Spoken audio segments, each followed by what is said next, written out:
Hello there, it's Managing Editor Rob. This is another episode of Behind the Mirror.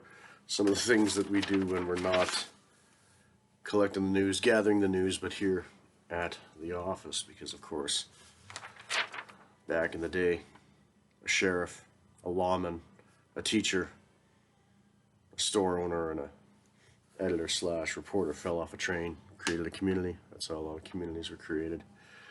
So many newspaper offices are still notaries, and of course we have access to a lot of archival material. And early December, just before the break, I got contacted by a gentleman named Dave A., who's writing a biography of the life and times of his brother.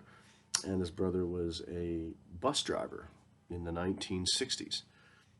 And he wanted to know, and his brother mentions a bit of an accident that was up here on the Hart Highway up in this area in the 60s, and he just wanted to know if the Mirror was around, or our predecessors had covered the accident. So down to the K-Pac, to the archives for a few visits with the staff there, and between the fast-reading eyes of the and detailed eyes of the editor and the two staff members down there, and then Cliff in the background, we found a bus truck collision on the Hart story. The week after the crash, which was, of course, the evening of December 21st, 1963, Tuesday, December 31st, Peace River Block News has your front page story.